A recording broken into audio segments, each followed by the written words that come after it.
Hello friends, welcome to Edu Shakha. ये है बिहार दरोगा प्रैक्टिस सेट 7। उम्मीद है आपकी तैयारी अच्छी चल रही होगी। तो आपकी इस तैयारी को आगे बढ़ाते हैं और शुरू करते हैं आज का अपना ये सेट। पहला सवाल है, जलोढ़ मिट्टी के बारे में निम्नलिखित में से कौन सा कथन सही नहीं है। जलोढ़ मिट्टी यानी एलुवियल सॉइल, तो आपको बताना है कौन सा स्टेटमेंट जो है इसमें से गलत है। गोदावरी, महानदी, कृष्णा के डेल्टा जलोढ़ मिट्टी से बने होते हैं। तो ज़्यादातर जो नदियाँ होती हैं ना, इनके आसपास हमें जलोढ़ मिट्टी ही पाया जाता है। तो पहला स्टेटमेंट ठीक है। पुराने जलोढ़ को बांगर कहा जाता है और नए जलोढ़ को खादर कहा जाता है। नदियों के आसपास अगर हम देखेंगे ना, तो जो मिट्टी बनती है तो नदियों के आसपास नया जलोढ़ मिट्टी पाया जाता है और इस नए जलोढ़ मिट्टी को कहते हैं खादर। और नदियों से दूर जो है पुराना जलोढ़ मिट्टी पाया जाता है, जिसको बोलते हैं बांगर। तो दूसरा स्टेटमेंट भी ठीक है। हिमालयी क्षेत्रों में जलोढ़ मिट्टी मिलती है। हिमालय क्षेत्रों की बात करें तो हिमालय में हमको ज़्यादातर जो है पर्वतीय मिट्टी, माउंटेन सॉइल, या फिर जो है लाल मिट्टी, लैटेराइट सॉइल, तो ये सब मिलता है हमें। तो जलोढ़ मिट्टी हिमालय क्षेत्रों में नहीं मिलता है, हिमालय में ज़्यादातर पर्वतीय मिट्टी मिलता है। तो तीसरा स्टेटमेंट गलत है। उत्तरी मैदान जलोढ़ मिट्टी के बने होते हैं। उत्तरी मैदान में ज़्यादातर जलोढ़ मिट्टी पाया जाता है और ये मुख्य 3 नदियों के द्वारा जो है बनाया गया है। इंडस, सिंधु नदी, गंगा और ब्रह्मपुत्र नदी के द्वारा जो है जलोढ़ मिट्टी यहाँ पूरा बना हुआ है। यदि कोई धन साधारण ब्याज की दर से 20 वर्षों में दुगुना हो जाता है तो कितने वर्षों में 4 गुना हो जाएगा। अब देखिए, अगर पैसे को डबल करना मतलब कि अगर 100 रुपया आप किसी को मूलधन दे रहे हो तो बदले में आपको कितना मिलेगी, डबल हो जाए 200, तभी ना डबल हुआ। तो अगर ये मूलधन है तो इसमें और 100 रुपया इंटरेस्ट मिलना चाहिए ताकि हमें डबल मिले। तो कहने का मतलब ये हुआ कि अगर मूलधन और जो इंटरेस्ट है वो दोनों बराबर रहेगा तभी जो है आपको पैसा डबल होगा। तो यहाँ पे हम क्या देख रहे हैं, जो SI है इंटरेस्ट, वो प्रिंसिपल मूलधन के बराबर रहेगा। तो ये चीज़ है। लगाइए साधारण ब्याज का formula, SI is equal to PRT/100। तो SI कितना हो जाएगा, P ही रहेगा क्योंकि दोनों बराबर है। PR पता नहीं है और टाइम दे दिया है 20 साल बटे 100। तो 20 × 100, P से P कट गया, रेट आ जाएगा 5%। जब रेट 5% आ गया तो पूछ रहा है कितने वर्षों में 4 गुना होगा। अब 4 गुना का मतलब क्या हुआ, अगर मूलधन 100 रुपये है तो आपको टोटल अमाउंट 400 मिलना चाहिए। तो इंटरेस्ट कितना मिलेगा, 300, मतलब प्रिंसिपल का 3 गुना। तो इंटरेस्ट की जगह पे हम रख देंगे 3P, प्रिंसिपल P, रेट है 5, टाइम हमको निकालना है और बटे 100, 5 20 जा, और यहाँ से P से P कट गया तो टाइम कितना हो गया, तो टाइम हो जाएगा 20 × 3, 60 ईयर्स। तो 60 साल लगेगा 4 गुना होने के लिए। चंद्रमा पृथ्वी का एक चक्कर पूरा करने के साथ ही अपनी धुरी पर भी कितने चक्कर पूरा करता है। अगर चंद्रमा की बात करें तो पृथ्वी जैसे अपनी धुरी पर भी घूम रही है, रोटेशन होता है, और साथ ही साथ जो है सूरज के चारों तरफ भी घूम रही है। इसी तरीके से चंद्रमा जो है वो पृथ्वी के चारों ओर घूम रहा है और अपनी एक्सिस पर, अपनी धुरी पर भी वो घूम रहा है। तो ये चीज़ है, जितना समय उसको अपनी एक्सिस पर घूमने पे लगता है, अपनी धुरी पर घूमने में लगता है, उतना ही समय उसको जो है पृथ्वी के चारों ओर घूमने पर भी लगता है। और ये समय कितना है, ये समय है लगभग 27 दिनों का। तो 27 दिन उसको लग जाते हैं अपनी एक्सिस पर भी घूमने में और पृथ्वी के चारों ओर घूमने के लिए भी। तो ये दोनों ही समय एक ही हैं। तो कितना चक्कर लगा रहा है, तो ज़्यादा से एक चक्कर लगाएगा उतने समय में। तो आंसर हो जाएगा 1 चक्कर। गंडामक की संधि से निम्न में से किस युद्ध की समाप्ति हुई थी। गंडामक की संधि की बात करें तो ये हस्ताक्षर हुआ था 26 मई 1889 79 को जो है ये साइन हुआ था। 1879 में जो है ये साइन किया गया था। और ये किसके बाद हुआ था, तो द्वितीय जो एंग्लो अफगान वॉर हुआ था इसके बाद जो है ये संधि हस्ताक्षर हुई थी। और इस संधि के किसके बीच में हुआ, तो ब्रिटिश सरकार और अफगानिस्तान की तरफ से थे अमीर याकूब खान। तो इन दोनों के बीच में जो ये संधि हस्ताक्षर हुई थी। अगर हम बात करें एंग्लो अफगान युद्ध के बारे में तो 3 एंग्लो अफगान युद्ध हुए थे, जिसमें से पहला एंग्लो अफगान युद्ध जो है 1839 से लेके 1842 तक हुआ था। दूसरा एंग्लो अफगान वॉर की बात करें तो 1878 से लेके जो है 1880 तक हुआ था और इसी के बाद ये हस्ताक्षर हुआ है। और तीसरा जो अफगान युद्ध है वो 1919 में हुआ था और इसके बाद जो है रावलपिंडी की संधि हुई थी। और तीसरे अफगान युद्ध के बाद रावलपिंडी की संधि हुई और इसके बाद जो है अफगानिस्तान को स्वतंत्रता की मान्यता दे दी गई थी। तो ये चीज़ें, तो 3 अफगान वॉर हो चुके हैं। निम्न में से किसे आधुनिक भारत का प्रथम राष्ट्रवादी कवि माना जाता है? तो यहाँ बात करें तो आधुनिक भारत का प्रथम राष्ट्रवादी कवि जो है हेनरी डेरोजियो को माना जाता है। ये यंग बंगाल मूवमेंट से जुड़े हुए थे, आंदोलन से जुड़े हुए थे, और इन्होंने जो है 1820 के दशक में जो बंगाल के युवा हैं उनके अंदर जोश भरा, राष्ट्रवाद को लेकर एक नई सोच को लेकर जो है इन्होंने उसके अंदर जोश भरने की कोशिश किया। यदि राजकोषीय घाटे में से ब्याज भुगतान को कम कर दिया जाए तो शेष रहेगा। तो राजकोषीय घाटे में से अगर ब्याज भुगतान हटाया जाए तो इसके बाद बच जाता है प्राथमिक घाटा। इसके बाद बच जाएगा प्राथमिक घाटा। राजकोषीय घाटा क्या होता है? तो राजकोषीय घाटा का मतलब हो गया सरकार का जो कुल व्यय है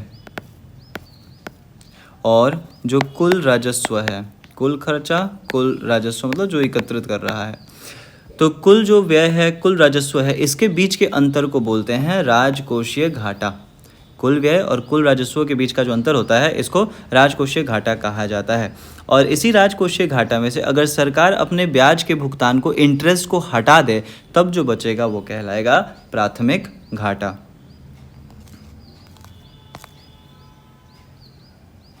इस संस्था ने 1875 में हाउस ऑफ कॉमन्स में एक याचिका प्रस्तुत करते हुए ब्रिटिश संसद में भारत के प्रत्यक्ष प्रतिनिधित्व की मांग की थी।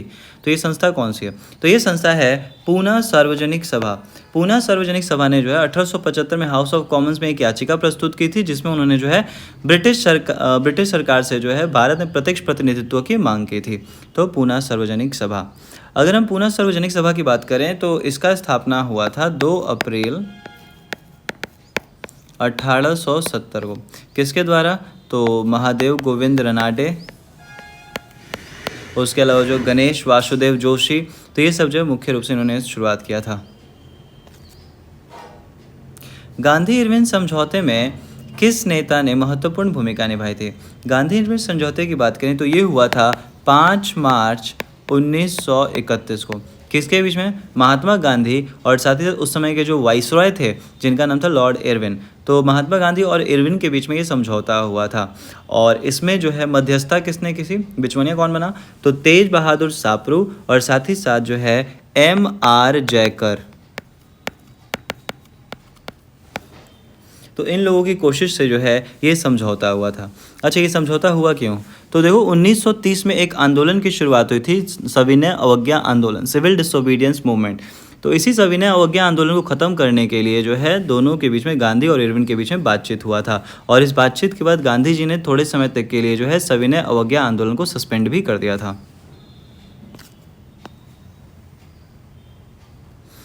जुलाई 1858 में अमर सिंह के द्वारा जगदीशपुर में गठित समांतर सरकार का प्रधान कौन था? तो जब 1857 विद्रोह हुआ था तो बिहार में भी विद्रोह हुआ। बिहार में बात करें तो बिहार में जो नेतृत्व किया गया था वो थे वीर कुंवर सिंह के द्वारा।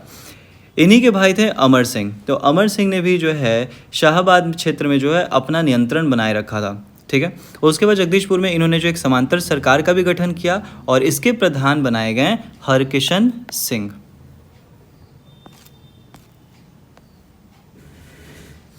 भारतीय स्वतंत्रता संग्राम से जुड़े निम्न प्रकाशनों पर विचार करें। केसरी। केसरी किसका कौन प्रकाशित कर रहा था? तो ये थे बाल गंगाधर तिलक। शुरुआत किया गया था केसरी का, शुरुआत बाल गंगाधर तिलक के द्वारा किया गया था, और ये मराठी भाषा का समाचार पत्र था। तो ये उग्रवादी था, इसमें ज़्यादातर स्वराज और स्वशासन की बात जो है की जाती थी केसरी में। युगांतर की बात करें तो युगांतर जो है ये बंगाली क्रांतिकारी समाचार पत्र था, और इसकी शुरुआत किया गया था अरविंद घोष और साथ ही साथ वरिंद्र घोष के द्वारा। ये भी उग्रवादी स्वभाव का ही था। उसके अलावा वंदे मातरम की बात करें तो वंदे मातरम अरविंद घोष के द्वारा जो है शुरू किया गया था, ये भी उग्रवादी स्वभाव का था। अगर यंग इंडिया की बात करें तो यंग इंडिया महात्मा गांधी के द्वारा शुरुआत किया गया था, और इसमें इन्होंने अहिंसा और सविनय अवज्ञा पर जो है ध्यान केंद्रित करने की बात की थी, तो इसमें उग्रवादी नहीं था। तो 3 जो अखबार हैं, केसरी, युगांतर, वंदे मातरम, ये तीनों जो है उग्रवादी स्वभाव के थे। तो ऑप्शन नंबर हो जाएगा 3।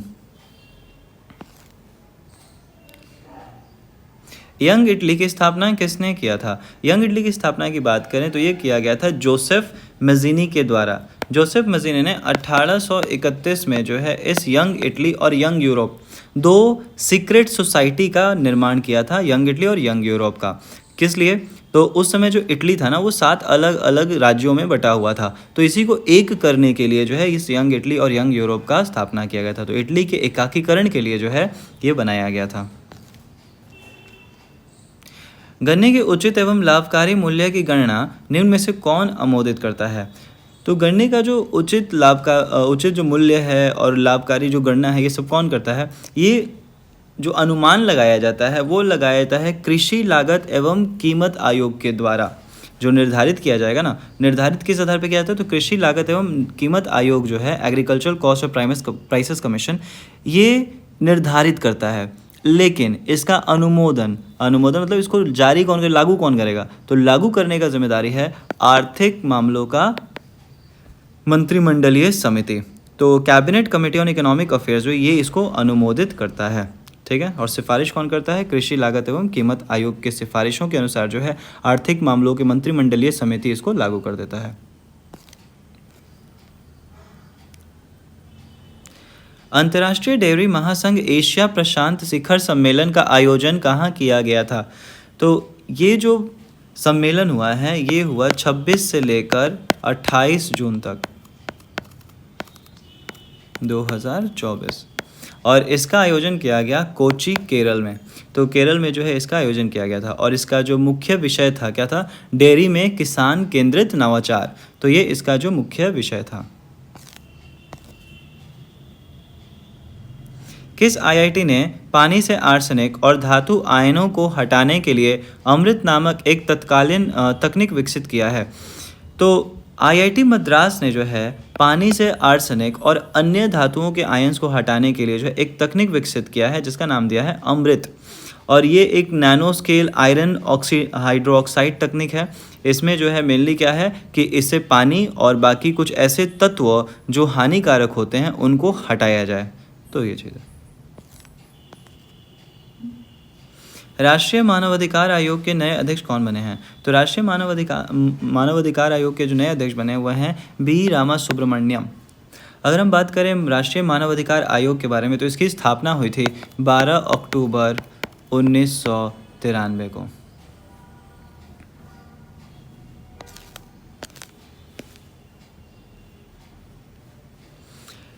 रेमन मैग्सेसे पुरस्कार 2024 कितने लोगों को दिया गया है? तो ये 4 लोगों को, और साथ ही साथ जो है एक संगठन को दिया गया है। तो 4 व्यक्ति और एक संगठन जो है इसमें शामिल है। तो कुल मिला के कितने हैं? कुल मिला के जो है 5 जो है लोगों को ये रेमन मैग्सेसे पुरस्कार 2024 दिया गया है। अगर रेमन मैग्सेसे पुरस्कार की बात करें तो ये दिया जाता है फिलीपींस के जो 7वें राष्ट्रपति थे उनके नाम पर ये नाम रखा हुआ है, और इसको जो है एशिया का नोबेल प्राइज़ भी कहते हैं।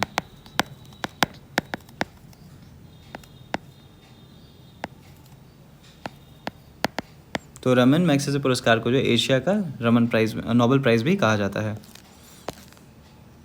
हम्पी अवशेष को किस वर्ष विश्व विरासत सूची में शामिल किया गया था? तो हम्पी अवशेष को जो है 1986 में जो है यूनेस्को के द्वारा विश्व धरोहर स्थल के रूप में जो है घोषित किया गया था। अगर हम्पी की बात करें तो ये विजयनगर साम्राज्य की जो है राजधानी रही थी। 14वीं शताब्दी में विजयनगर साम्राज्य था, उसकी राजधानी रही थी हम्पी। निम्न में से किस स्तूप का संबंध बुद्ध के जीवन की घटना से नहीं है? बोध गया, जहाँ पर उन्होंने जो है अपना ज्ञान प्राप्त किया था। सांची से उनका कोई संबंध नहीं है, तो यहाँ पे जो संबंध नहीं वाली बात है वो है सांची। सारनाथ, यहाँ पर उन्होंने अपना पहला प्रवचन दिया। कुशीनारा, जहाँ पे उनका जन्म हुआ है, तो ये चीज़ है। पावापुरी, जहाँ उनकी मृत्यु हुई है। तो ये सब जगह से जुड़ा हुआ है, लेकिन सांची से इनका जो है कोई लेना देना नहीं है, तो ऑप्शन हो जाएगा सांची। भगवती समिति किससे संबंधित है?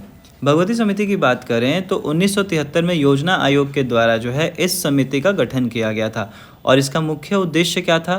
तो उद्देश्य था बेरोजगारी का अनुमान लगाना, और साथ ही साथ जो है इसके लिए, इसको मापने के लिए एक उचित तरीका सुझाव देना।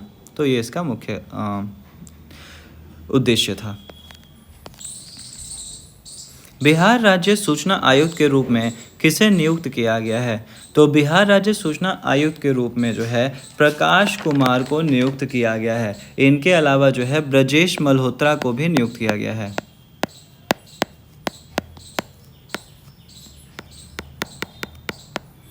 तो प्रकाश कुमार और ब्रजेश मल्होत्रा को जो है बिहार राज्य सूचना आयुक्त नियुक्त किया गया है। इसके अलावा नए मुख्य सचिव कौन बने हैं? तो नए मुख्य सचिव बने हैं अमृतलाल मीणा। तो इनको जो मुख्य सचिव बनाया गया है। मेहरगढ़ पुरातात्विक स्थल किस नदी के किनारे है? तो मेहरगढ़ पुरातात्विक स्थल की बात करें तो ये बोलान नदी के किनारे है। ये पाकिस्तान का जो बलूचिस्तान प्रांत है उसमें ये स्थित है और बोलान दर्रा जो है ये सिंधु नदी के पश्चिम में पड़ता है। ये एक नौपाषाण काल स्थल है। संघर्ष विजय की रणनीति का प्रतिपादन किसने किया था? तो संघर्ष विजय का रणनीति जो है इसका प्रतिपादन किया गया जवाहरलाल नेहरू के द्वारा। वो इस बात पर बल दिया करते थे कि कांग्रेस को निरंतर संघर्ष की नीति को अपनाना चाहिए। राष्ट्रीय शिक्षा परिषद की स्थापना कब हुई थी? तो राष्ट्रीय शिक्षा परिषद की स्थापना जो है अगस्त 1905 में हुआ था, जब बंगाल विभाजन की बात हुई और इसके लिए लोगों ने विद्रोह शुरू किया। तो दो आंदोलन चलाए गए थे, स्वदेशी और बहिष्कार। तो ये दो आंदोलन चलाए गए थे। इसी को लेकर जो है यहाँ के लोगों को लगा कि अपनी शिक्षा नीति होनी चाहिए, अपना जो स्कूल और इंस्टीट्यूशंस होना चाहिए। तो उसी को लेकर राष्ट्रीय शिक्षा परिषद की स्थापना की गई थी। ऑपरेशन इंद्रावती भारत सरकार द्वारा किस देश से नागरिकों को निकालने के लिए चलाया गया है? तो ऑपरेशन इंद्रावती की बात करें तो हैती में जो फंसे हुए लोग हैं उनको निकालने के लिए जो ये ऑपरेशन चलाया गया था। इसी तरीके से एक था ऑपरेशन गंगा। ऑपरेशन गंगा की बात करें तो यूक्रेन और रशिया का जब युद्ध चल रहा था तो यूक्रेन से लोगों को निकालने के लिए जो ऑपरेशन गंगा की शुरुआत की गई थी। भारत को पहला जनरेशन बीटा बेबी बॉय किस राज्य से प्राप्त हुआ है? तो भारत में पहला जनरेशन बेबी बीटा बॉय जो है ये मिजोरम से प्राप्त हुआ है। 1 जनवरी 2025 को लगभग 12:03 पे जो है ये बच्चा जन्म लिया था। और इसका नाम क्या दिया गया है? इसका नाम दिया गया है फ्रैंकी जेडेंग।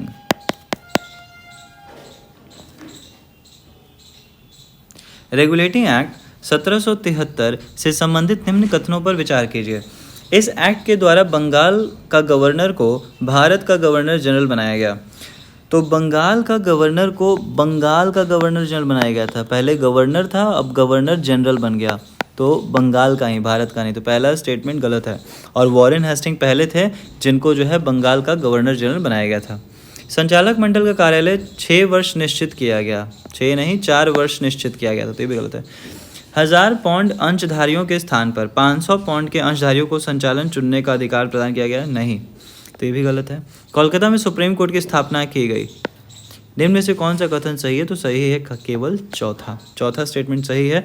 1773 एक्ट के तहत जो है कोलकाता में सुप्रीम कोर्ट की स्थापना की गई थी। 20वां G20 शिखर सम्मेलन का आयोजन 2025 में कहाँ किया गया? तो 20वां G20 शिखर सम्मेलन जो है ये किया जाएगा 22 से 23 नवंबर 2025 को दक्षिण अफ्रीका में, दक्षिण अफ्रीका का जोहान्सबर्ग शहर में जो है इसका आयोजन किया जाना है। कंपनियों की उत्पादकता में वृद्धि का आर्थिक प्रभाव क्या पड़ता है? तो अगर कंपनी ज़्यादा उत्पादन करेगा तो इससे क्या होगा? इससे ज़्यादा पैसे आएंगे और ज़्यादा पैसा आएगा तो सकल घरेलू उत्पाद में जो है वृद्धि होगी। तो इससे फ़ायदा ही होता है कि सकल घरेलू उत्पाद में जो है वृद्धि होती है, लोगों को काम ज़्यादा मिलेगा। अगर उत्पादन बढ़ रहा है तो लोगों को काम ज़्यादा मिलेगा, तो इससे कहीं ना कहीं जो है हमारा GDP जो है वो बढ़ेगा। साम्राज्यवाद एवं सैन्यवाद पूंजीवाद की जुड़वा संतान है, ये कथन किसका था? तो ये कथन जो दिया गया है लाला लाजपत राय के द्वारा दिया गया था। लाला लाजपत राय के अनुसार बात करें तो जो साम्राज्यवाद, इंपीरियलिज्म और मिलिट्रिज्म कहीं ना कहीं ये कैपिटलिज्म की वजह से ही जन्म ले रहे हैं। लोगों के अंदर जो है प्रॉफिट का ज़्यादा लालच है और उसके चलते जो है ये सब चीज़ें हो रही हैं। साम्राज्यवाद फैल रहा है, सैन्यवाद फैल रहा है, तो ये पूंजीवाद की वजह से ही फैल रहा है। और इन्होंने जो है वर्कर्स के जो उनके अधिकार हैं उसको दिलवाने के लिए एक ग्रुप बनाया था जिसको नाम दिया गया all Indian trade union Congress. ये उसके पहले अध्यक्ष भी रहे। भारतीय बीमा विनियामक और विकास प्राधिकरण IRDA का मुख्यालय कहाँ स्थित है? तो इसका मुख्यालय जो है वो हैदराबाद में स्थित है। अगर बात करें भारतीय बीमा विनियामक और विकास प्राधिकरण के बारे में, तो इसकी स्थापना हुई थी 1999 में। इसका उद्देश्य क्या है? तो बीमा के क्षेत्र में विकास करना। उच्च उपज वाली किस्म के बीजों का संबंधित निम्नलिखित में से किस देश से है जिनका उपयोग हरित क्रांति की नीतियों के तहत भारत में पेश किया गया है? तो जो 1960 के दशक में जो है उच्च प्रकार के बीजों का इस्तेमाल किया गया, जिससे यहाँ की जो उत्पादकता थी अनाज की वो बढ़ी। ये जो उच्च प्रकार के बीज हैं ये सबसे पहले जो है मेक्सिको और फिलीपींस के द्वारा जो है बनाया गया था, और मुख्य रूप से गेहूं और चावल का बीज जो है वो ज़्यादा उगाया जा रहा था। भारत में जो है इसको लाया गया MS स्वामीनाथन के द्वारा, इसलिए इनको जो है भारत में हरित क्रांति का जनक भी कहा जाता है। तो ये चीज़, और इनको भी पिछले साल जो है इनको भारत रत्न भी मिला। पृथ्वी के चुंबकीय क्षेत्र के लिए निम्नलिखित में से क्या जिम्मेदार है? तो पृथ्वी का चुंबकीय क्षेत्र है उसके लिए जिम्मेदार है बाह्य कोर। बाह्य कोर की बात करें तो इसमें जो पिघला हुआ लोहा और निकल होता है, तो लोहा और निकल होने के कारण से जो है ये चुंबकीय क्षेत्र जैसा प्रभाव विकसित करता है। हाल ही में भारत सरकार द्वारा fauna of India checklist portal launch किया गया है। ये किससे संबंधित है? नाम में ही है फौना, तो ये ज़्यादातर जो है वन जीव वाइल्ड लाइफ से संबंधित है। इसका मुख्य है कि जो भी जीव जंतु हैं उनका एक लिस्ट तैयार करना, उनको बचाने के तरीका और ये सब चीज़ों को आगे बढ़ाने के लिए ये fauna of all India checklist portal जो है लॉन्च किया गया है। मेनली इनके बारे में निगरानी रखना है।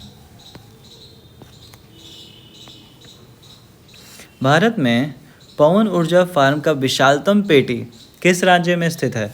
तो भारत में बात करें तो भारत में जो विशालतम पेटी जो है लार्जेस्ट क्लस्टर विंड एनर्जी का, ये हमें मिलता है तमिलनाडु में। तमिलनाडु के जो कन्याकुमारी जिला है इसमें मुपंडल पवन फार्म जो है ये सबसे बड़ा है। ठीक है, तो ये जो है मुपंडल पवन फार्म जो है ये इस नाम से जाना जाता है, और इसका क्षमता कितना है? तो लगभग जो है 1500 मेगावाट बिजली उत्पादन करने की इसकी जो है क्षमता है।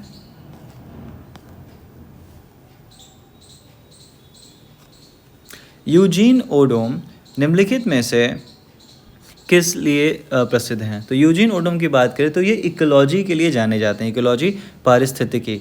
इकोलॉजी क्या होता है कि हमारे आसपास जो जीव जंतु हैं इनका अध्ययन, इसी को बोलते हैं पारिस्थितिकी। तो ये जो है पारिस्थितिकी के लिए जाने जाते हैं। तो ऑप्शन नंबर ए हो जाएगा, यूजीन ओडोम।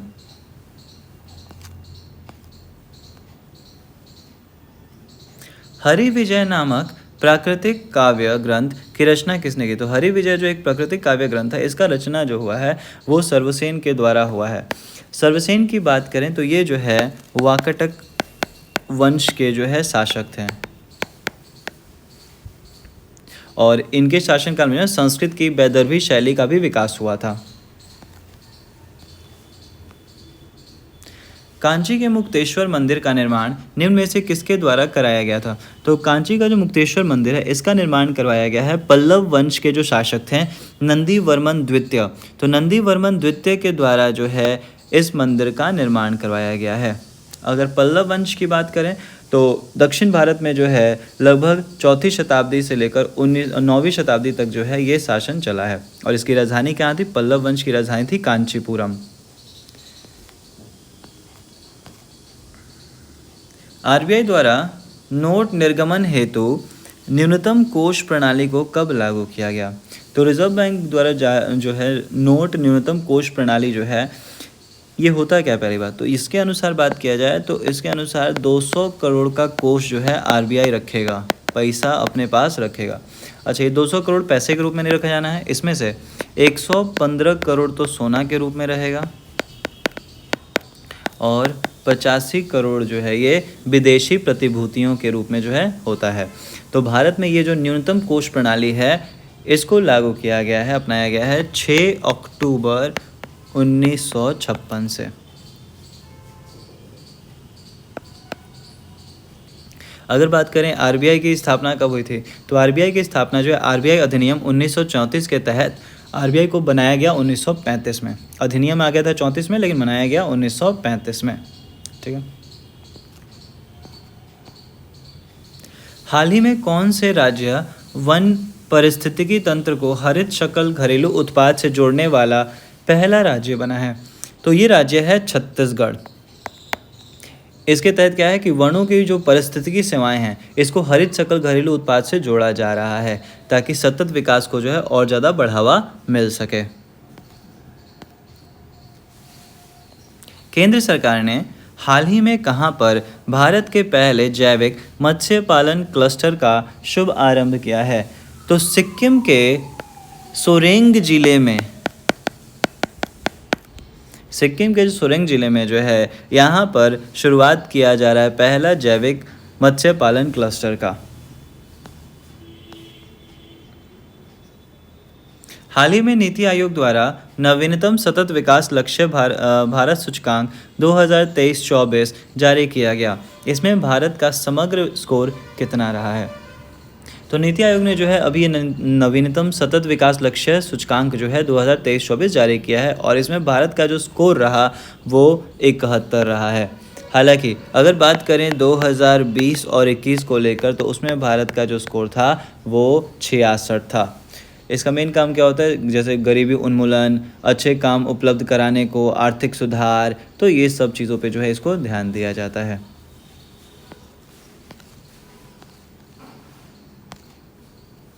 हाल ही में अमेरिका ने किस देश को प्रमुख गैर नाटो सहयोगी का दर्जा दिया है? तो संयुक्त राज्य अमेरिका ने जो है केनिया को जो है गैर नाटो सहयोगी का जो है दर्जा दिया हुआ है। अगर हम बात करें नाटो के बारे में, तो नाटो एक सैन्य गठबंधन है जिसकी स्थापना कब हुई थी? 1949 में जो है इसका स्थापना किया गया था। और ये बनाया क्यों गया था? तो मूल रूप से सोवियत संघ जो समय था उसके विस्तार को रोकने के लिए, उसका विस्तार पश्चिमी देशों की तरफ ना हो, उसको रोकने के लिए जो है ये बनाया गया था। फुल फॉर्म क्या होता है नाटो का? नॉर्थ अटलांटिक ट्रीटी ऑर्गेनाइजेशन, उत्तरी अटलांटिक संधि। विश्व जनसंख्या दिवस किस तिथि को मनाया जाता है? तो विश्व जनसंख्या दिवस जो है प्रत्येक वर्ष 11 जुलाई को जो है मनाया जाता है। 11 जुलाई 1987 को जो है जनसंख्या, विश्व की जनसंख्या जो 5 बिलियन पार कर गया था। तो इसी को लेकर जो है 11 जुलाई 1989 को जो है संयुक्त राष्ट्र विकास कार्यक्रम ने जो है इसका संचालन शुरू किया था। तो 1989 के बाद से ये मनाया जाता है। इस दिन जनसंख्या 5 बिलियन तक पहुंच गई थी।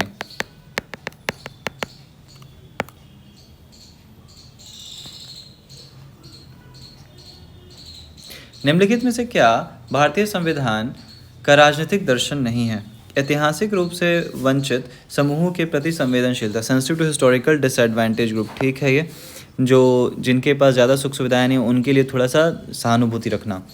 सामुदायिक मूल्यों के प्रति उदारवादी, लिबरल टुवर्ड्स कम्युनिटी वैल्यू, ठीक है। धार्मिक और भाषाई अल्पसंख्यकों की आवश्यकता के प्रति संवेदनशील, जो धार्मिक और भाषा में अल्पसंख्यक है, जिनकी संख्या कम है, उनके प्रति संवेदनशील, सेंसिटिव, तो ये भी ठीक है। एक सर्वनिष्ठ राष्ट्रीय पहचान बनाने के लिए प्रतिबद्ध नहीं है, ये गलत है। ऐसा नहीं है कि हम लोग जो है एक नेशनल आइडेंटिटी नहीं बनाना चाह रहे हैं, तो ये कोई बात सही नहीं है। ऑप्शन डी जो है ये गलत है।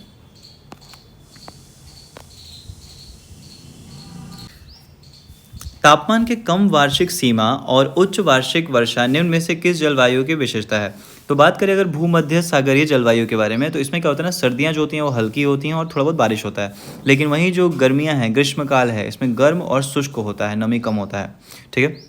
अगर समशीतोष्ण जलवायु की बात करें तो यहाँ पर क्या देखेंगे, ये जो होता है ना, इसमें तापमान जो है सीमित होता है। ये आमतौर पे पूरे वर्ष जो है तापमान एक जैसा ही लगता है, जिसको टेम्परेट क्लाइमेट बोलते हैं। तो तापमान में ज़्यादा अंतर नहीं, सर्दियाँ गर्मी सब लगभग एक समान होता है। उष्णकटिबंधीय आर्द्र जलवायु की बात करें, ट्रॉपिकल ह्यूमिड क्लाइमेट, तो इसमें पूरे वर्ष जो है उच्च तापमान होता है और अधिक वर्षा का अनुभव होता है। तो पूछा है कि तापमान में कम वार्षिक सीमा, मतलब ज़्यादा जो है अंतर नहीं देखने को मिलता है, तो ये हमें उष्णकटिबंधीय आर्द्र जलवायु में जो है ज़्यादा अंतर देखने को नहीं मिलता है, और साथ ही साथ उच्च वार्षिक वर्षा भी रहती है। तो ऑप्शन हो जाएगा सी, उष्णकटिबंधीय आर्द्र जलवायु। बर्फ का एक द्रव्यमान जो गुरुत्वाकर्षण के प्रभाव से अपने संचय के स्थान से दूर एक सीमित क्षेत्र के साथ धीरे धीरे चलता रहता है, उसे क्या कहते हैं? तो बर्फ का जो टुकड़ा होता है जो नदी के साथ साथ बह रहा है, इसको कहा जाता है ग्लेशियर्स। तो ग्लेशियर जो है बर्फ़ का एक विशाल पिंड होता है जो धीरे धीरे ज़मीन पर बहते रहता है। और ग्लेशियर्स की बात करें तो एक फ्रेंच वर्ड से लिया गया है, और ग्लेशियर्स को बर्फ़ की नदियाँ भी कहा जाता है।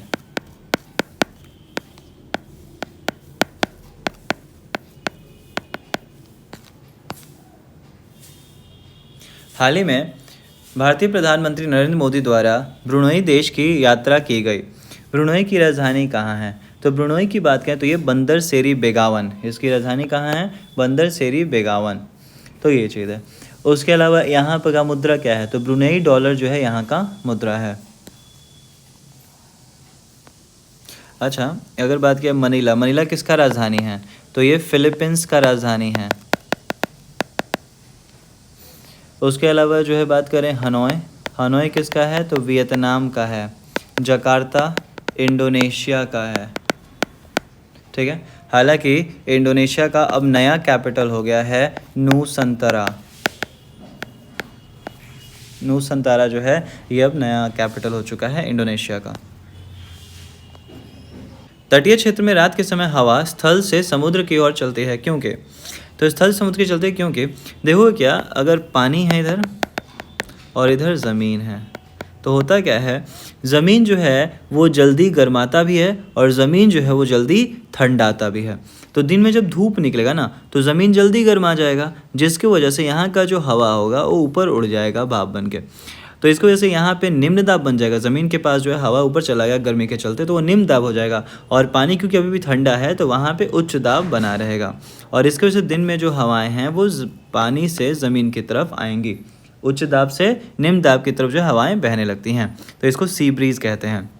अब रात होगा तो रात में ज़मीन जल्दी गर्माता भी है, जल्दी ठंडाता भी है। तो जो ज़मीन है वो रात में जल्दी ठंडा जाएगा, तो ज़मीन ज़्यादा ठंडा हो गया, पानी के ऊपर का जो हवा अब गर्म हो, पानी क्योंकि अभी भी गर्म रहेगा, तो पानी के गर्म होने के कारण जो है उसके ऊपर का जो हवा है वो भाप बन के उड़ेगा, और जिसकी वजह से यहाँ पर निम्न दाब क्रिएट हो जाएगा। तो पहले ज़मीन पर निम्न दाब था और पानी के पास उच्च दाब था, तो उच्च से निम्न दाब की तरफ बह गया, रात में उल्टा हो जाता है, और जिसकी वजह से हवा जो है वो इधर से इधर की तरफ बहेगी। तो इसको जो है लैंड ब्रिज कहते हैं। तो ये क्यों कारण होता है? तो इसका कारण ये है कि पानी जो है ना भूमि की तुलना में धीमी गति से ठंडा होता है। भूमि जल्दी ठंडा हो जाता है, भूमि जल्दी गर्मा भी जाता है, लेकिन पानी जो है वो जल्दी देर से गर्माएगा, देर से ठंडाएगा, तो ये कारण हो जाता है। भूमध्य रेखा से ध्रुव तक सभी समांतर वृत्त को क्या कहते हैं? तो जो हमारी पृथ्वी है, पृथ्वी के ऊपर जो है एक लाइन है जो बीच से गुजरता है, जिसको इक्वेटर या भूमध्य रेखा कहते हैं। उसके अलावा जो है यहाँ पे इस तरह के समांतर बहुत सारी रेखाएं बनाई गई हैं। इन समांतर रेखाओं को क्या कहते हैं? इसको कहते हैं अक्षांश। और कुछ जो है सीधे सीधी रेखाएं बनाई गई हैं, जिसको क्या कहते हैं? जिसको देशांतर कहते हैं। ये सब रेखाएं तो है ताकि किसी भी जगह के बारे में हम सटीक तरीके से जानकारी लगा सकें। तो ये इसलिए पृथ्वी को जो है इन रेखाओं के द्वारा जो है विभाजित किया गया है। नंजरायण पक्षी अभयारण्य, जिसको हाल ही में रामसर सूची में शामिल किया गया है, किस राज्य में स्थित है? तो नंजरायण जो है पक्षी अभयारण्य जो है ये तमिलनाडु में स्थित है। तो ऑप्शन हो जाएगा तमिलनाडु। और इसको जो अभी हाल ही में जो है रामसर सूची में भी शामिल किया गया है। सबसे ज़्यादा रामसर सूची में जो स्थल हैं वो तमिलनाडु से ही हैं। संविधान सभा के प्रमुख समितियों में अल्पसंख्यक उप समिति के अध्यक्ष कौन थे? तो संविधान सभा में जो है बहुत सारी समितियों का गठन किया गया था, जैसे कि प्रारूप समिति, ड्राफ्टिंग कमेटी। तो प्रारूप समिति के अध्यक्ष थे भीमराव अंबेडकर। इसी तरीके से संचालन समिति, स्टीयरिंग कमेटी, जिसके अध्यक्ष थे राजेंद्र प्रसाद। उसके अलावा जो है फाइनेंस और स्टाफ कमेटी, जो राजेंद्र प्रसाद थे इसके हेड। तो इस तरीके से बहुत सारी समितियां जो है बनाई गई थी। अगर बात किया जाए यहाँ पर अल्पसंख्यक उप समिति के अध्यक्ष को लेकर, तो ये थे H.C. मुखर्जी। तो अल्पसंख्यक उप समिति के अध्यक्ष H.C. मुखर्जी को बनाया गया था। भारत के संसद के संबंध में निम्नलिखित में से कौन सा कथन सही नहीं है? संविधान में एक संसदीय प्रणाली के सरकार का प्रावधान है। तो संसदीय प्रणाली के सरकार होगा, ये बात तो ठीक है। मंत्रिमंडल की सदस्यता निम्न सदन तक सीमित है। अच्छा, संसद का सर्वप्रथम कार्य मंत्रिमंडल का प्रावधान करता है। तो संसद में सबसे पहले जो मंत्रिमंडल का निर्माण किया जाएगा, तो ये ठीक है। मंत्रिमंडल को लोकसभा में बहुमत का विश्वास प्राप्त होना चाहिए। अगर बहुमत नहीं है तो सरकार गिर जाएगी, तो ये भी सही है। यहाँ बोला गया है मंत्रिमंडल में सदस्य निम्न सदन तक, ऐसा नहीं होता है। मंत्रिमंडल में सदस्य लोकसभा से भी आ सकता है, निम्न सदन से, और उच्च सदन राज्यसभा से भी आ सकता है। यहाँ तक कि अगर कोई व्यक्ति इस संसद का हिस्सा नहीं है, उसको भी मंत्रिमंडल में शामिल किया जा सकता है, लेकिन उसको 6 महीने के अंदर चुनाव लड़के मंत्री का पद हासिल करना पड़ेगा। तो ऑप्शन बी जो है वो सही नहीं है। निम्नलिखित में से कौन सा दर्रा जम्मू कश्मीर में स्थित है? तो यहाँ बात करें अगर निम्नलिखित में से, तो अघील दर्रा जो हो गया, या उसके अलावा जोजिला दर्रा, ये सब जो है लद्दाख में है। अघील, जोजिला, ये सब जो दर्रा है ये लद्दाख में है। काराकोरम, पीर पंजाल, बनिहाल, बुर्जिल, ये सब जो है जम्मू कश्मीर में स्थित है। तो अघील जो है ये लद्दाख में है, तो ऑप्शन हो जाएगा अघील। भूस्थायी उपग्रह के संबंध में कौन सा कथन सत्य नहीं है? इसका कक्षीय वेग 8 किलोमीटर प्रति सेकंड होता है। तो यही स्टेटमेंट गलत है।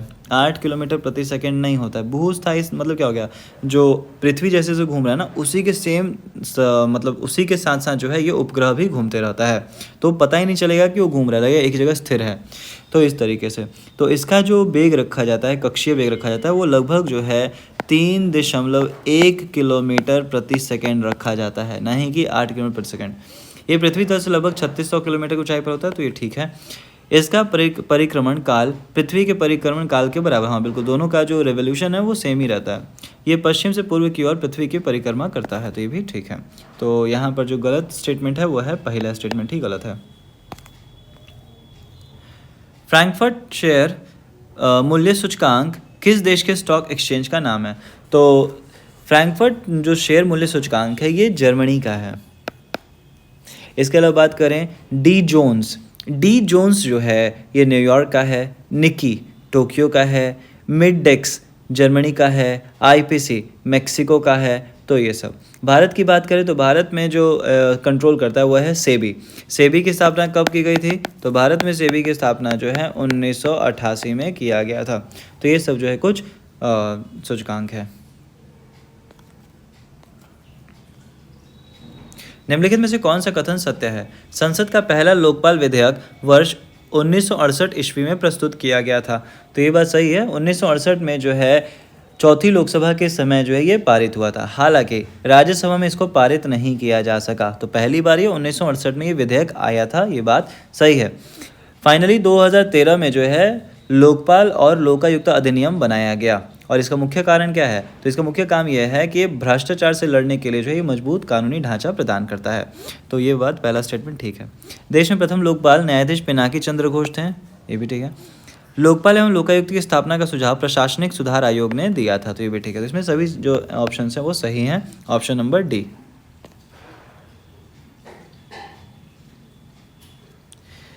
भारत की पहली घरेलू gene therapy CAR T cell therapy जो है किस बीमारी को इलाज के में प्रयुक्त होता है? तो ये जो कार्ट सेल थेरेपी है इसका इस्तेमाल किया जाता है कैंसर को ख़त्म करने के लिए। ये जो है आईआईटी बॉम्बे ने जो है इसको बनाया है, ठीक है। और इसका नामकरण क्या दिया गया है? तो ये कार्ट सेल का नाम दिया गया है नेक्सकार 19, ये नाम दिया गया है। तो आईआईटी बॉम्बे और टाटा मेमोरियल अस्पताल ने जो है इसको विकसित किया है। वर्ष 2011 के जनगणना के अनुसार भारत की दूसरी सबसे बड़ी जनजाति कौन सी थी? तो पहली बात करें अगर सबसे बड़ी जनजाति, प्रथम पे कौन आता है? तो सबसे ज़्यादा जो जनजाति संख्या है वो है भील। दूसरे स्थान पर आता है गोंड। तीसरे स्थान पे आता है संथाल, ठीक है। तो ये चीज़ है। अच्छा, सर्वाधिक जनजाति हमें किस राज्य में मिलेगा? तो सर्वाधिक जनसंख्या वाला जो राज्य है वह है मध्य प्रदेश। सबसे कम जनजाति मेघालय में है।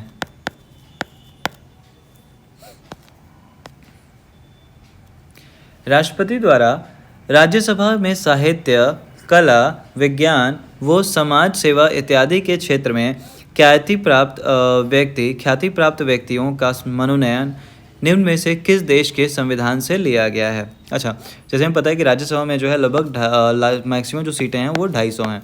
अब इसमें से 238 सीटों पे तो चुनाव हो रहा है, जो कि जो ये होता है क्या बोलते हैं विधानसभा, वहाँ से चुन के जा रहे हैं। लेकिन जो 12 सीटें हैं इस पर नियुक्ति होती है। तो नियुक्ति कहाँ से होती है? या तो साहित्य, कला, विज्ञान या समाज सेवा के क्षेत्र से जो है इनको राष्ट्रपति खुद नियुक्त करता है। तो ये प्रावधान आया है कहाँ से? आयरलैंड से। आयरलैंड से अगर बात करें तो यहाँ से नीति निर्देशक सिद्धांत भी लिया गया है।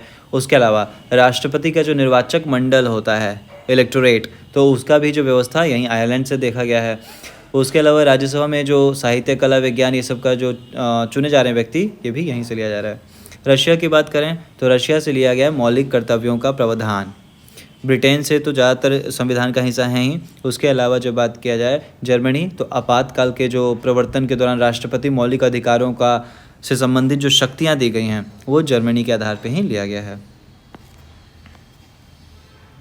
निम्नलिखित में से किस बंदरगाह को अरब सागर की रानी कहा जाता है?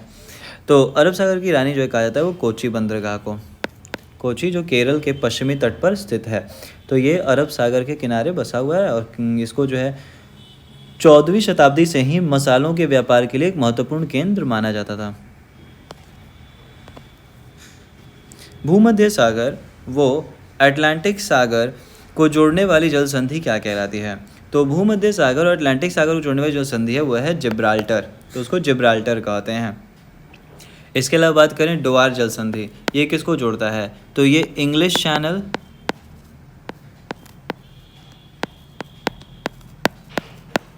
और साथ ही साथ जो है उत्तरी सागर को जो है जोड़ता है, नॉर्थ सी, इंग्लिश सी और नॉर्थ सी को जोड़ता है।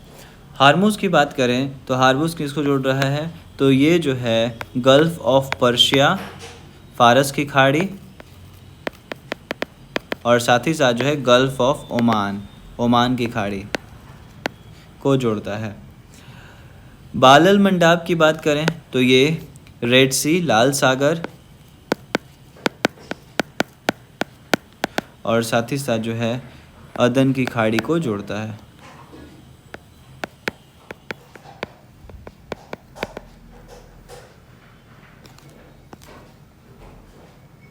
जब पानी गर्म किया जाता है तो इसके आयतन पर क्या प्रभाव पड़ता है?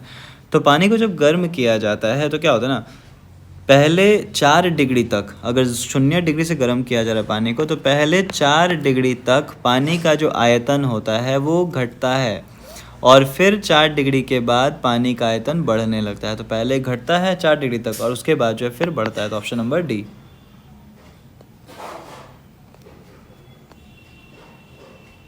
निम्नलिखित में से कौन सा कथन असत्य है? नमयुक्त वायु का घनत्व शुष्क वायु के घनत्व से ज़्यादा होता है। तो पहला ही स्टेटमेंट गलत है यहाँ पे। शुष्क वायु का जो घनत्व होता है ये ज़्यादा होता है नमयुक्त घनत्व के मुकाबले, तो यहाँ पे कम होना चाहिए। नमयुक्त वायु का घनत्व शुष्क वायु घनत्व से कम होता है। आर्द्रता बढ़ाने से ध्वनि की चाल बढ़ जाती है, आर्द्रता घटाने से ध्वनि की चाल घट जाती है। तो बिल्कुल, अगर ह्यूमिडिटी बढ़ेगा तो स्पीड जो है वो बढ़ जाएगा, ह्यूमिडिटी घटेगा तो स्पीड जो है वो घट जाता है। शुष्क वायु की अपेक्षा नमयुक्त वायु में ध्वनि की चाल अधिक होती है, तो ये भी ठीक है। जो ड्राई एयर होता है ना, इसमें जो है स्पीड स्लो होता है एज कंपेयर टू शुष्क वायु। तो ऑप्शन हो जाएगा पहला स्टेटमेंट यहाँ पे। वातावरण में तापमान में होने वाले परिवर्तन की संवेदना को मस्तिष्क का कौन सा भाग ग्रहण करता है? तो जो भी बॉडी या बाहरी जो तापमान में परिवर्तित होता है, इसका कारण, इसको जो समझने की क्षमता होती है वो हाइपोथैलेमस की होती है। जैसे बीमार वगैरह भी जब हम पढ़ते हैं तो जो बॉडी टेम्परेचर बढ़ता है वो हाइपोथैलेमस के चलते ही बढ़ता है। अंतर्राज्यीय परिषद के संबंध में निम्नलिखित में से कौन सा कथन सत्य नहीं है?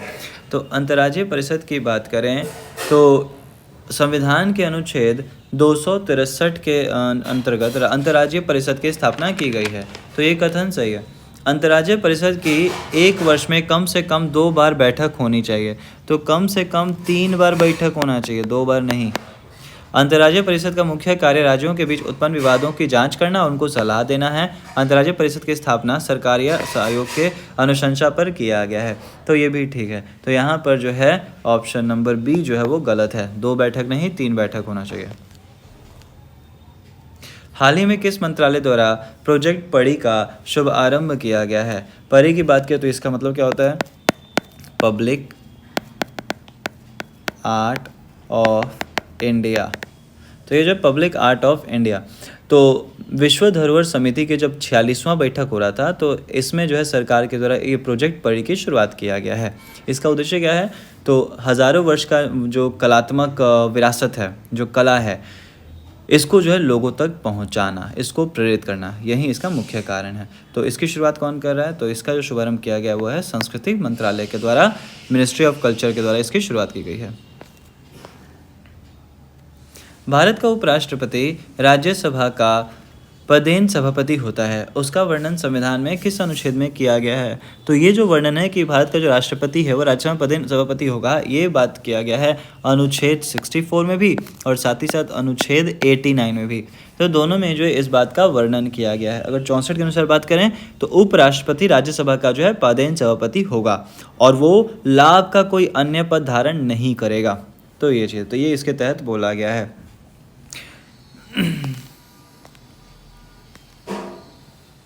विश्व का सबसे बड़ा जल क्षेत्र वाला देश कौन सा है? तो विश्व का सबसे बड़ा जल क्षेत्र वाला देश है वो है कनाडा। प्रथम नंबर पे आता है कनाडा, दूसरे पे आता है रशिया, तीसरे पे आता है यूएसए और चौथे पे आता है भारत। तो ये जो है सबसे बड़ा जल क्षेत्र वाला देश है। कटे हुए फल का भूरापन कैसे कम किया जा सकता है? तो फल को जब काट दिया जाता है तो वो हवा के उपस्थिति में आ जाता है और हवा के संपर्क में आते ही उसका ऑक्सीकरण हो जाता है, ऑक्सीडेशन हो गया, जिसकी वजह से वो भूरा हो जाता है। तो ये चीज़ है। तो अगर हम इसमें नींबू के रस को उपयोग करेंगे तो इससे इसका भूरापन जो है वो ख़त्म हो जाएगा। ठीक है।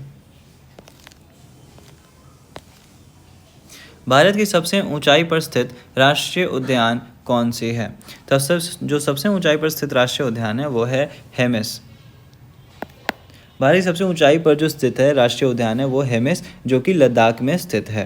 ठीक है, ये भारत का सबसे बड़ा राष्ट्रीय उद्यान है और इसका क्षेत्रफल की बात करें तो लगभग जो है 4400 वर्ग किलोमीटर में जो इसका क्षेत्रफल है। अगर पहले राष्ट्रीय उद्यान की बात करें तो पहला राष्ट्रीय उद्यान उत्तराखंड में जिम कॉर्बेट नेशनल पार्क जो है वो पहला राष्ट्रीय उद्यान रहा। और एकमात्र तैरता हुआ जो राष्ट्रीय उद्यान है वो है किबुल। किबुल जो लमजाओ जो है ये एकमात्र तैरता हुआ राष्ट्रीय उद्यान है और ये किबुल लमजाओ है कहाँ? मणिपुर में। और फिर बचा बांदीपुर, ये कहाँ है? ये कर्नाटक में है। Jim Corbett Uttarakhand, Hemis Ladakh. जल किसी भी अन्य तरल पदार्थ की तुलना में अधिक पदार्थों को घोल सकता है। तो जल में ज़्यादातर चीज़ें जो है वो मिल जाती हैं, घुल जाती हैं, इसलिए जल को जो है सार्वभौमिक विलायक भी कहा जाता है, यूनिवर्सल सॉल्वेंट। इसका कारण क्या है? तो इसका कारण ये है कि जल में जो है द्विध्रुवीय होती है। ये बना किससे है? ये बना है H2O, ऑक्सीजन हाइड्रोजन हाइड्रोजन, जिसमें ऑक्सीजन पे 2 चार्ज, यहाँ पे +1 तो यहाँ पे एक तरफ पॉजिटिव चार्ज, एक तरफ जो है पॉजिटिव चार्ज है, एक तरफ नेगेटिव चार्ज है। इसी को बोलते हैं पोल्स बनना, इसी को बोलते हैं ध्रुवीय बनना। तो यहाँ पे 2 पोल्स का निर्माण, एक तरफ पॉजिटिव पोल, एक तरफ नेगेटिव पोल का निर्माण हो जाता है और इसी के चलते ये ज़्यादातर चीज़ों को अपने अंदर घोल सकता है, इस पोल बनने के चलते। निम्नलिखित में से किस राज्य में लोकसभा सदस्यों की संख्या सबसे अधिक है? अगर बात करें हम गुजरात में, तो गुजरात में 26 लोकसभा सीटें हैं। उसके अलावा राजस्थान की बात किया तो इसमें जो है 25 है, कर्नाटक में जो है 28 है और मध्य प्रदेश में जो है 29 है। तो सबसे सीटें मध्य प्रदेश में हैं। बिहार में लोकसभा की कितनी सीटें हैं? बिहार में लोकसभा की 40 सीटें हैं। अनटोल्ड स्टोरी, अनकही कहानी जो है ये किसके द्वारा रचित है? तो ये लिखा गया है बृजमोहन कौल के द्वारा। तो ऑप्शन नंबर डी जो हो जाएगा बृजमोहन कौल। ये भारतीय सेना में जो है लेफ्टिनेंट जनरल थे। तो इन्होंने जो है इस किताब में ज़्यादातर अपने जो एक्सपीरियंसेस हैं उसका जो है वर्णन किया है। तो इन्होंने लिखा है अनकही कहानी, उसके अलावा जो है पाकिस्तान से टकराव, ये सब जो है बृजमोहन कौल के द्वारा लिखा गया है। निम्नलिखित में से किस क्षेत्र में भारत के अन्य क्षेत्रों की तुलना में अधिक मौसमी अंतर देखने को मिलता है? तो ज़्यादातर जो मौसम में हमें प्रभाव अंतर देखने को मिलता है, अगर कोस्टल क्षेत्र है, तटीय क्षेत्र, तो वहाँ पे उतना परिवर्तन देखने को नहीं मिलता है, पहाड़ी क्षेत्र में उतना नहीं मिलेगा। लेकिन जो अंदरूनी भाग होता है भारत के इंटरनल क्षेत्रों में जो है हमको ज़्यादा मौसमी अंतर देखने को मिलता है, क्योंकि ये समुद्र और पहाड़ों से बिल्कुल दूर होते हैं। तो इस कारण जो यहाँ पे तापमान, वर्षा, इन सब में परिवर्तन होते रहता है।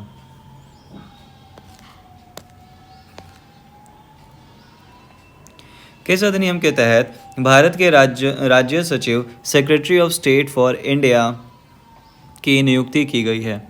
तो 1858 ईस्वी के भारत शासन अधिनियम के तहत जो है भारत के लिए जो है राज्य सचिव, सेक्रेटरी ऑफ इंडिया की नियुक्ति किया गया था। तो ये चीज़ है। 1858 ईस्वी का जो भारत शासन अधिनियम आया था, ये आया क्यों था? क्योंकि 1857 में विद्रोह हुआ था। इस विद्रोह के बाद ईस्ट इंडिया कंपनी के राज्य को ख़त्म कर दिया गया और सीधे सीधे जो भारत पे अधिकार हो गया अंग्रेज़ों का, अंग्रेज़ी सरकार का, जो क्वीन और किंग जो भी हैं, तो उनका जो अधिकार जो है हो गया। तो ये चीज़ है। और उसी के बाद जो है 1861 में आया क्या, गवर्नर जनरल का नाम बदल के वाइसरॉय कर देना है।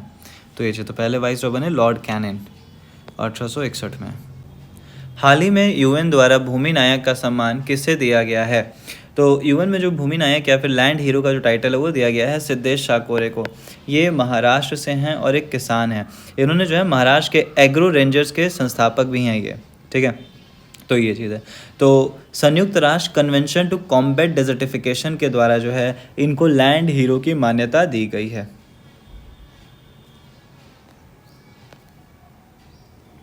भारतीय संविधान के किस अनुच्छेद के तहत देश के किसी भी क्षेत्र में आवागमन की स्वतंत्रता वर्णन किया गया है? तो भारतीय संविधान के अनुच्छेद 19 में जो है बोला गया है कि व्यक्ति के पास स्वतंत्रता है। उसमें 6 प्रकार की स्वतंत्रताओं का बात किया गया है, जिसमें अगर हम 19(1)(a) की बात करें तो उसमें क्या बोला गया है कि जो नागरिक होते हैं उनको अपने विचार, राय, ये सब रखने का पूर्ण तरीके से स्वतंत्रता है। अनुच्छेद 19(b) में क्या बोला गया? तो नागरिकों को बिना हथियार के कहीं पर भी शांतिपूर्ण तरीके से सभा करने का जो है अधिकार दिया गया। अनुच्छेद 19(c) के तहत क्या बोला गया? कोई भी संगठन या यूनियन बनाने का आपको अधिकार है। अनुच्छेद डी के तहत 19(d) के तहत क्या बोला गया कि नागरिकों को देश में किसी भी हिस्से में अगर जाना है ना तो वो जा सकते हैं। तो 19(d) में बोला गया है कि किसी क्षेत्र में आवागमन की स्वतंत्रता आपको दिया गया है। अगर बात करें 19(e) में, तो इसमें बोला गया है कि नागरिकों को किसी भी देश के हिस्से में रहने का भी अधिकार है, ठीक है। उसके अलावा जो है 19F था जिसमें प्रॉपर्टी का अधिकार दिया गया था, तो वो हटा दिया गया 1978 में। 44वां संविधान संशोधन के द्वारा जो है 19F हटा दिया गया जिसमें प्रॉपर्टी का अधिकार दिया गया था, संपत्ति का अधिकार। और 19G की बात करें तो 19G में बोला गया है कि किसी व्यक्ति को कोई भी व्यवसाय, कोई भी व्यापार करने का पूरी तरीके से छूट है। 2 या 2 से अधिक राज्यों के बीच ऐसे विवादों में जिससे उनके संवैधानिक अधिकारों का प्रश्न निहित हो, सर्वोच्च न्यायालय के किस क्षेत्राधिकार के अंतर्गत आता है? तो ये अगर किसी भी 2 राज्यों के बीच में किसी भी चीज़ को लेकर अगर विवाद उत्पन्न होता है जो संवैधानिक अधिकारों का प्रश्न करता हो, तो ये सब सर्वोच्च न्यायालय जो फैसला देने इस पे, ये प्रारंभिक क्षेत्राधिकार है, ओरिजिनल ज्यूरिसडिक्शन। मतलब क्या होता है, अगर कोई भी केस सीधे सीधे सुप्रीम कोर्ट में जा रहा है तो उन चीज़ों पर उसका ओरिजिनल ज्यूरिसडिक्शन होगा। कोई भी केस जो है हाई कोर्ट से अगर सुप्रीम कोर्ट भेज तो ये एपेलेट ज्यूरिसडिक्शन बोलते हैं, अपीलीय क्षेत्राधिकार। तो ये चीज़ है। एडवाइजरी ज्यूरिसडिक्शन, परमदर्शी जो क्षेत्राधिकार है, इसमें क्या होता है कि जो प्रेसिडेंट है इसको अगर कोई एडवाइस चाहिए तो सुप्रीम कोर्ट से एडवाइस ले सकता है। तो ये चीज़। और रिव्यू का मतलब क्या होता है, अगर कोई लॉ बन चुका है उसको जांचना है, रिव्यू करना है, तो ये पुनर्विचार। बेकेलाइट निम्नलिखित में से किसका संघनन है? तो बेकेलाइट की बात करें तो ये बनता है फेनॉल और फॉर्मेल्डिहाइड से। ये एक थर्मोसेटिंग प्लास्टिक है जो कि उच्च तापमान और दबाव पे जब फेनॉल और फॉर्मेल्डिहाइड को मिलाया जाता है ना, तब हमें ये मिलता है बेकेलाइट। इसका उपयोग क्या है? तो इसका उपयोग किया जाता है ज़्यादातर विद्युत उपकरण में, ठीक है। फर्नीचर और कुछ अन्य घरेलू वस्तुएं बनाने में जो है बेकेलाइट का इस्तेमाल किया। स्विच वगैरह जो है बेकेलाइट से बनाया जाता है। कोशिका झिल्ली निम्नलिखित में से किससे बना हुआ है? तो कोशिका झिल्ली की बात करें तो ये बना हुआ है प्रोटीन और लिपिड्स को मिलाकर। निम्नलिखित में से किस विटामिन को थायमिन के रूप में जाना जाता है? तो विटामिन B1 की बात करें तो इसको थायमिन कहते हैं। विटामिन ए की बात करें इसको रेटिनॉल कहते हैं। विटामिन B2 जो होता है राइबोफ्लेविन होता है।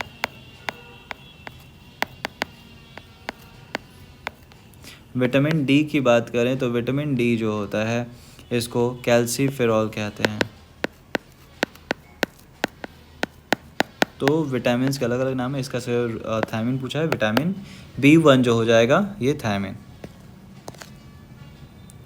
निम्नलिखित में से कौन सा तरंग है जो विद्युत चुंबकीय तरंग नहीं है? तो रेडियो किरण, पैराबैंगनी किरण और अवरक्त किरण ये सब जो है विद्युत चुंबकीय तरंग होती हैं, लेकिन कैथोड किरण जो है ये विद्युत चुंबकीय तरंग में नहीं आता है। तो ये चीज़ है। विद्युत चुंबकीय तरंगों की बात करें तो गामा किरणें, एक्स रे किरणें या फिर पैराबैंगनी किरणें, दृश्य किरणें, अवरक्त विकिरण, लघु रेडियो तरंग, दीर्घ रेडियो तरंग, तो ये सब जो है कैथोड किरणों के अंतर्गत आता है। अभ्यास डेजर्ट हंट 2025 का आयोजन कहाँ किया गया है? तो जो डेजर्ट हंट अभ्यास है ये राजस्थान में किया गया है। राजस्थान के जो है जोधपुर में जो है इसका आयोजन किया गया। और कब से कब तक हुआ था ये? तो 24 से लेकर जो है 28 फरवरी तक किया गया है इसका, जोधपुर राजस्थान। और ये अभ्यास किसके बीच में होता है? तो ये अभ्यास भारतीय सेना के जो पैरा हैं विशेष बल, और भारतीय नौसेना के जो मरीन कमांडो हैं, और भारतीय वायुसेना के जो गरुड़ विशेष बल हैं, ये सब इसमें शामिल होते हैं। तो भारतीय वायुसेना के बीच का ही एक्सरसाइज अभ्यास है। बायोगैस में मुख्यतः कौन सी गैस उपस्थित होती है? तो बायोगैस की बात करें तो बायोगैस में ज़्यादातर लगभग 50 से 70% होता है मीथेन। उसके अलावा जो है इसमें उपस्थित होता है कार्बन डाइऑक्साइड। तो ऑप्शन नंबर सी जो है इसका सही जवाब हो जाएगा। इन दोनों के अलावा हाइड्रोजन सल्फाइड, नाइट्रोजन, ये सब जो है इसमें होता है। बायोगैस एक तरीके का नवीकरणीय ऊर्जा स्रोत है और ये कार्बनिक पदार्थों का जो है को तोड़कर जो है बनता है। निम्नलिखित में से कौन सा कैल्शियम का आयसक नहीं है? तो कैल्शियम की बात करें तो फ्लोर्सफर, कैल्साइट, डोलोमाइट, ये सब जो है कैल्शियम के आयसक होते हैं, लेकिन बॉक्साइट जो होता है ये एल्यूमिनियम का आयसक होता है। एल्यूमिनियम ऑक्साइड होता है ये, तो ये जो है एल्यूमिनियम का आयसक होता है। तो ऑप्शन नंबर हो जाएगा डी। पौधे में अर्धसूत्री विभाजन मेयोसिस के अध्ययन के लिए सबसे उपयुक्त कौन है? तो स्टिग्मा, पूर्ण कोशिका, मूल शीर्ष या फिर पराग कोश। तो अगर अर्धसूत्री विभाजन करना है तो ये होता है ये मेनली जो पराग कोश के अंदर, एंथर के अंदर पॉलन बनता है, पराग कण। तो पराग कणों का अगर हम अध्ययन करेंगे तो हमको पता चल जाएगा मेयोसिस के बारे में, क्योंकि जो मेयोसिस होता है वो पराग कोश के अंदर जो कोशिकाएं होती हैं ये विभाजित करके पराग कण बनाएंगी। तो मेयोसिस डिवीजन या फिर अर्धसूत्री विभाजन इसके अंदर होता है। कौन सी पंचवर्षीय योजना मानव संसाधन के विकास पर केंद्रित थी? तो 8वीं जो पंचवर्षीय योजना है ये मानव संसाधन के विकास पर केंद्रित था। अगर बात करें 8वीं पंचवर्षीय योजना की शुरुआत कब से हुई, तो ये जो है 1 अप्रैल 1992 से जो है इसका शुरुआत हुआ था। और इसमें बात किया जाए तो इसमें लगभग जो हर एक चीज़ पर, गरीबी और उसके अलावा जो है शिक्षा और हर एक चीज़ पर जो जोर देने की बात की गई थी। तो इसलिए 8वीं। हाल ही में भारत में स्वदेशी रूप से डिज़ाइन और विकसित हल्के टैंक जोरावर का अनावरण किया गया, जिसे किस संस्था द्वारा विकसित किया गया? तो ये जो टैंक है इसको विकसित किया गया है DRDO और साथ ही साथ जो है लार्सन एंड टर्बो कंपनी के द्वारा जो है ये विकसित किया गया है। LNT, Larsen and turbo company के द्वारा जो है इसको विकसित किया जा रहा है। तो ये चीज़ है।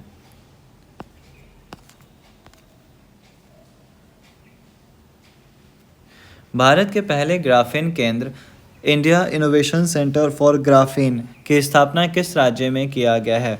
तो भारत का जो पहला ग्राफीन नवाचार केंद्र है इसका स्थापना केरल राज्य में किया गया है।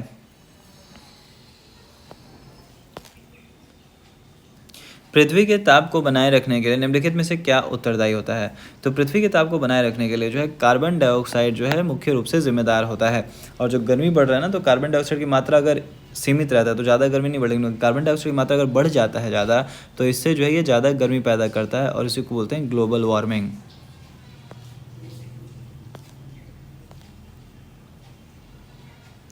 वर्ष 2024 का साहित्य अकादमी फेलोशिप सम्मान से किससे सम्मानित किया गया है? तो 2024 का साहित्य अकादमी फेलोशिप सम्मान है, ये दिया गया है रस्किन बॉन्ड को।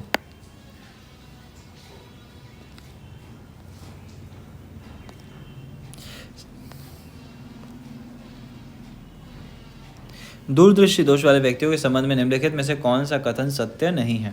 दूरदृष्टि में होता क्या है?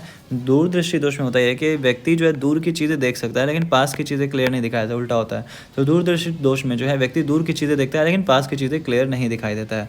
तो पहला ऑप्शन बोला, इस रोग से ग्रसित व्यक्तियों को दूर की वस्तु स्पष्ट दिखाई देती है, ये ठीक है। अवतल लेंस के उपयोग से इसको ठीक किया जा सकता है। तो दूरदृष्टि को ठीक करने के लिए जो है अवतल का नहीं बल्कि उत्तल लेंस का उपयोग किया जाता है। तो ऑप्शन बी जो है ये गलत हो जाएगा। निकट पिंडों को प्रतिबिंब रेटिना के पीछे फोकस बनता है, तो ये भी ठीक है।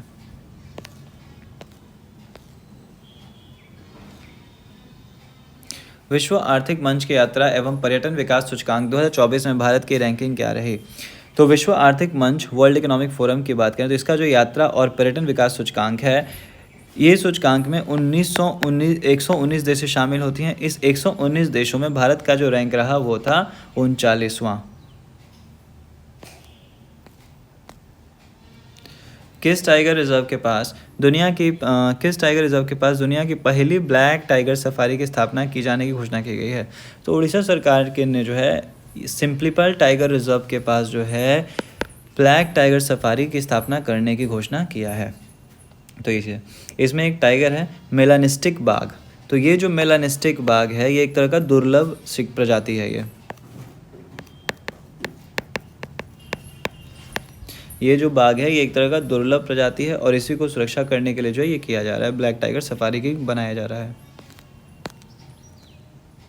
वर्ष 2024 में भारतीय वायुसेना का सबसे बड़ा अभ्यास गगन शक्ति कहाँ संपन्न हुआ था? तो वायुसेना का जो ये गगन शक्ति अभ्यास है 1 से लेकर 10 अप्रैल तक 2024 में जो है इसको संपन्न किया गया और ये आयोजन किया गया राजस्थान के जैसलमेर में। तो ये जैसलमेर में जो है पोखरान के पास जो है ये आयोजन किया गया था। प्राप्त कर रहा है तो 3 व्यक्ति हैं ए, बी और सी। अब ए बी से 10% कम है और बी सी से, तो सी को मान लेते हैं 100 है।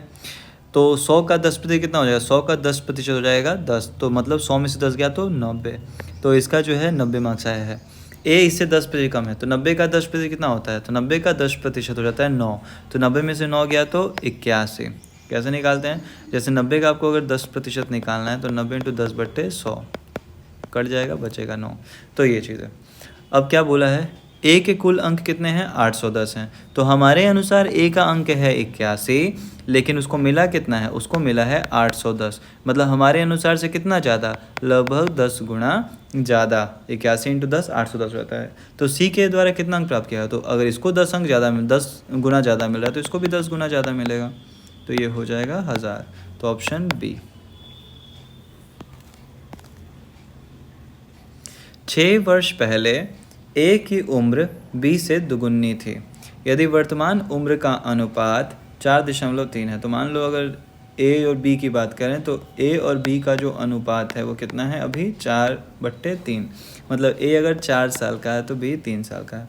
तो बी का वर्तमान उम्र पता करना है, ठीक है। बोला है 6 वर्ष पहले ए का उम्र बी से दुगुना था, तो 6 वर्ष पहले कितना रहा होगा? मान लो अगर अभी उम्र उसका 4x है और 3x है, तो 6 वर्ष पहले कितना रहा होगा? 4x - 6, 6 वर्ष घटा देंगे। और बी का उम्र कितना रहा होगा? 3x - 6, 6 वर्ष घटा दिया। तो ए की उम्र बी से दुगुनी थी, तो इसको दुगुना कर दो, तो कितना आ गया? 4x - 6 = 3 दूनी 6x - 12। अब x को एक तरफ लाइए, तो x को एक तरफ लाइएगा तो इधर आ जाएगा ये, तो 6 में से 4 गया, 6x - 4x। और 12 इधर आएगा तो प्लस हो जाएगा 12 - 6। तो 2x = 6, तो x = 3। तो अगर x 3 है तो b का एज है 3x, तो मतलब 3 × 3 9, तो 9 साल का हो जाएगा b। तो ऑप्शन जो है b 9 साल का हो जाएगा। एक बर्तन में दूध तथा पानी का अनुपात जो है 5:2 है और दूसरे बर्तन में दूध तथा पानी का मिश्रण जो है 8:5 है। दोनों बर्तनों को किस अनुपात में मिश्रण में मिलाया जाए कि दूध और पानी का अनुपात जो है 9:4 हो जाए। तो अब देखो, क्योंकि यहाँ पे दोनों का चल रहा है तो हम क्या मान लें, या तो हम पानी का निकाल लेते हैं या हम दूध का निकाल। जैसे मान लो बर्तन ए की बात करें तो ए में दूध कितना है, तो हम बोल सकते हैं ए में दूध है 5 बट्टे टोटल कितना था 7, ठीक है। इस तरीके से बी में कितना है, तो बी में है 8। सिर्फ हम किसको देख रहे हैं, दूध की मात्रा को देख रहे हैं, 8 और टोटल कितना हो जाएगा, टोटल हो जाएगा 13। अगर दोनों को मिलाया गया तो दोनों को मिलाने पर अनुपात क्या बन रहा है 9:4, मतलब दूध इसमें 9 है और अगर दोनों को ऐड कर लें तो 13 हो जाएगा। तो ये चीज़ है, ठीक है। अब क्या करते हैं, यहाँ पे लगा देते हैं एलिगेशन। एलिगेशन में क्या करते हैं, बड़े में से छोटे को इधर घटा देंगे, ठीक है, बड़े में से छोटे को घटा देंगे। तो यहाँ पे क्या बन जाएगा, इसमें से घटाना है तो 5/7, इधर लिख रहा हूँ 5/7 माइनस 9/13, इन दोनों को माइनस कर दिया मैंने, तो हो जाएगा कितना 13×5 65 माइनस 963/91, तो ये हो गया 2/91। तो इन दोनों को माइनस करने पे 2/91 आया। अब इन दोनों को माइनस करेंगे, अगर इन दोनों को माइनस कर रहे हैं तो 9/13 माइनस 8/13 1/13 हो जाएगा। तो रेशियो क्या मिल रहा है मुझे, तो 1/13 रेशियो 2/91, 13×7=91, मतलब ये 7 उधर चला जाएगा तो 7:2 हो जाएगा। तो ऑप्शन नंबर जो होगा यहाँ पे ए। किसी विद्यालय में 600 छात्र हैं और उनमें से प्रत्येक अंग्रेज़ी अथवा हिंदी प्रत्येक छात्र जो अंग्रेज़ी अथवा हिंदी दोनों पढ़ते हैं अथवा दोनों पढ़ते हैं। अच्छा, या तो अंग्रेज़ी पढ़ रहे हैं या तो हिंदी, या दोनों पढ़ें, कुछ ना कुछ पढ़ भी करेंगे। तो ऐसा कोई नहीं है जो कुछ नहीं पढ़ता है। यदि 75% अंग्रेज़ी पढ़ता है तथा 45% जो है वो हिंदी पढ़ते हैं, तो दोनों कितने विषय पढ़ेंगे। अच्छा, वो 75 और 45 अगर हम देखें तो किसी भी चीज़ को प्रतिशत में लेंगे तो ज़्यादा 100% होता है, तो दोनों की संख्या मिला के 100% होना चाहिए। बट यहाँ पर हमको ज़्यादा दिखाई दे रहा है, कितना ज़्यादा है, तो अगर देखोगे तो 45 और ये तो 7×4 11, 110 और 120, 120% दिख रहा है। लेकिन असल में किसी भी चीज़ का संख्या जो है क्या होता है 100% से हो सकता है, तो इसमें से 100% घटा दें तो क्या मतलब हो जाएगा 20% आएगा। कहने का मतलब ये है कि ये 20% ऐसे होंगे जो अंग्रेज़ी भी पढ़ते होंगे और हिंदी भी पढ़ते होंगे, दोनों में ही होंगे, मतलब ये दोनों में होंगे, ठीक है। तो ये चीज़ तो निकालना क्या है, तो दोनों विषय पढ़ने वालों की संख्या, तो 600 का 20% निकाल लीजिए,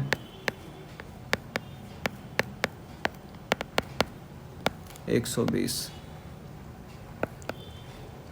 ठीक है।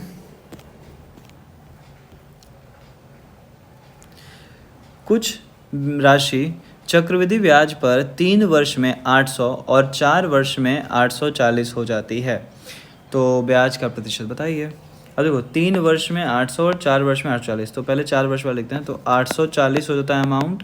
फॉर्मूला क्या लगा रहे हैं, फॉर्मूला हो जाएगा A = P1 + R/100N, ठीक है। तो ये चक्रवृद्धि ब्याज पे ये फॉर्मूला था अमाउंट का, तो अमाउंट हो गया 840, प्रिंसिपल को P मान लेते हैं, 1 + R पता नहीं है, 100 टाइम है 4। दूसरा जो है 800, इधर से प्रिंसिपल P रहने देते हैं, 1 + R/100 टाइम है 3, ठीक है। दोनों को भाग दे देते हैं, P से P कट जाएगा। अब देखो यहाँ पे पावर 4 है, यहाँ पावर 3 है, तो ऊपर जाता है तो पावर माइनस हो जाता है, तो ये क्या हो जाएगा 840/800 = 1 + R/100, 4 में से 3 का बचेगा पावर 1, तो ये हो गया। इसको काट लेते हैं, 4 से उड़ाएंगे तो 4 दूनी 8, 4 एकम 4, 4 से उड़ाया तो 20, तो 21/20 = 1 + R/100। इस 1 को इधर लेके आ जाओ, तो 21/20 - 1 R/100, तो 21 में से 20 एलसीएम लेंगे तो 20, तो ये हो जाएगा कितना 1/20 = R/100, तो ये कटा 5, तो R आ गया 5%, तो रेट कितना है, रेट है 5%, तो हो गया। तो ये रहा हमारा आज का क्वेश्चन आंसर्स। आज के बस इतना ही रखते हैं, मिलते हैं अपने अगले वीडियो में एक नए 100 नए क्वेश्चंस के साथ और नए सेट के साथ। तब तक के लिए प्रैक्टिस करते रहिए। Thank you.